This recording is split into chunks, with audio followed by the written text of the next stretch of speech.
Salam saudara-saudara, salam S4K. Sebelum mendengar kesaksian saya, mari kita awali dengan berdoa. Mari kita berdoa.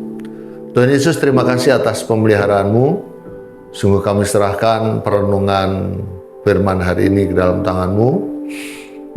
Kami sungguh merindukan arahan Tuhan.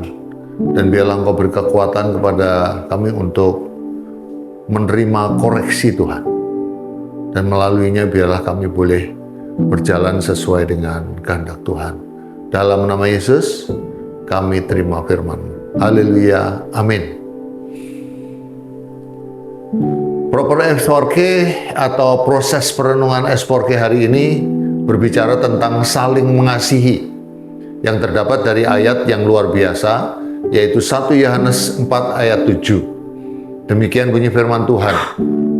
Saudara-saudaraku yang kekasih, marilah kita saling mengasihi, sebab kasih itu berasal dari Allah. Dan setiap orang yang mengasihi, lahir dari Allah dan mengenal Allah. Allah itu kasih.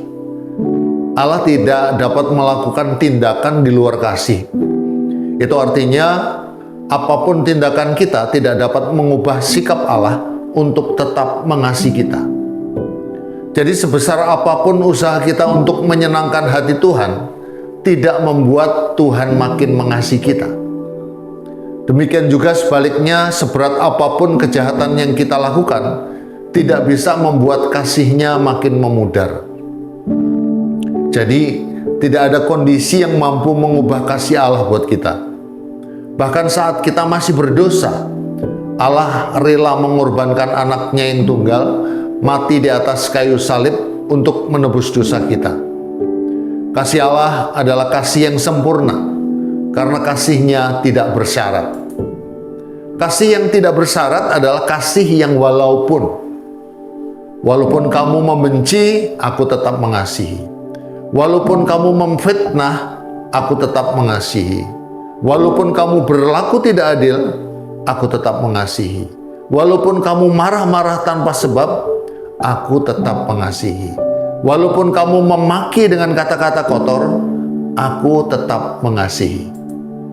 Sementara kasih yang bersyarat adalah kasih kalau. Kalau kamu berbuat baik denganku, maka aku akan mengasihimu. Kalau kamu tidak membenci aku, maka aku akan mengasihimu. Kalau kamu murah hati denganku, maka aku akan mengasihimu. Kalau kamu berpihak padaku, maka aku akan mengasihimu. Kalau kamu berbuat sesuai keinginanku, maka aku akan mengasihimu. Sebagai orang yang mengenal Allah, bahkan lahir dari Allah, maka apa yang kita lakukan seharusnya mengalirkan kasih Allah. Jangan melakukan banyak hal yang baik tujuannya supaya lebih dikasihi Allah. Allah sudah mengasihi kita apapun kondisi kita. Jadi sebagai ungkapan terima kasih kita, di mana kita sebenarnya tidak layak menerima kasih dari Allah, maka selayaknya lah kita lebih mengasihi sesama kita. Tuhan tidak pernah berpaling dari kita, karena kasih-Nya tidak bersyarat, bahkan rela berkorban. Kitalah yang seringkali berpaling untuk meninggalkan kasih Tuhan. Saat kita tidak mampu membendung rasa benci, iri hati, dan gampang cemburu, itu artinya kita sedang berpaling dari kasih Tuhan. Tidak jarang di antara kita suka menuntut. Kita mau semua orang melakukan sesuatu sesuai dengan yang kita inginkan. Di saat seperti ini, kita masih bisa mengatakan bahwa kita mengenal Tuhan. Itu yang disebut kita telah menipu diri sendiri. Orang yang mengenal Allah menyadari bahwa dia lahir dari Allah. Orang yang lahir dari Allah menyadari bahwa dia menjadi saluran kasih Allah. Bukti seseorang mengenal Allah adalah dia mengasihi satu sama lainnya. Sekalipun dalam kehidupan sehari-hari mengalami tindakan kejahatan dari orang lain, kita mampu tetap mengasihi. Melalui ayat ini, Tuhan sedang memberitahu saya bahwa sebagian dari keberadaan saya ada dalam lorong yang gelap. Dan Tuhan sedang memanggil saya untuk keluar dari kegelapan itu. Suatu hari, Istri saya memanggil saya untuk minta tolong membawa air galon untuk diletakkan di dispenser. Saat itu saya dalam kondisi capek. Dan kebetulan anak-anak saya lagi pada kumpul di rumah. Spontan saya teriak marah sama istri. Ada anaknya yang siap membantu, kok saya yang dipanggil? Aku lagi capek. Jawab saya. Istri saya tidak banyak bicara, langsung dengan muka datar membawa galon air dipasang sendiri ke dispenser. Sikap istri saya membuat saya terdiam sejenak dan langsung dikoreksi oleh ayat ini. Kasih itu berkorban. Kalau kamu benar-benar mengasihi istrimu, harusnya siap berkorban apa saja. Baru mengangkat air galon sudah mengeluh. Firman ini menyatakan bahwa Tuhan sedang menaruh keinginannya agar saya berani berkorban sebagai wujud kasihku pada istri.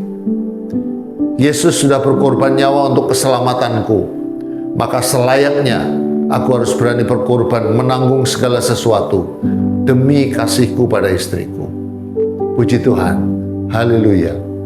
Dengan pertolongan Tuhan, saya dimampukan untuk keluar dari kegelapan kepada terangnya yang ajaib. Saya terus berusaha sekuat tenaga untuk siap membantu istri ketika dia membutuhkan pertolongan. Respon kita terhadap panggilan suara Tuhan mengubah hidup kita menjadi hidup penuh syukur. Oleh sebab itu, jangan lelah untuk terus masuk dalam proses perenungan. Karena itulah yang menjadi petunjuk dalam perjalanan pulang menuju rumah kita di surga. Tuhan Yesus memberkati kita semua. Mari kita berdoa. Tuhan Yesus, terima kasih atas koreksi Tuhan melalui firman ini, di mana kami harus saling mengasihi satu dengan yang lainnya. Bahkan kami ucap syukur kalau Tuhan sudah mengingatkan kami betapa hamba harusnya rela berkorban melakukan sesuatu sebagai wujud mengasihi istri hamba. Dan terima kasih kalau firman itu sudah menguatkan kami. Terima kasih Tuhan. Inilah doa kami yang kami panjatkan hanya di dalam nama Yesus, Tuhan dan Juru Selamat kami hidup. Haleluya. Amin. Es porque yes.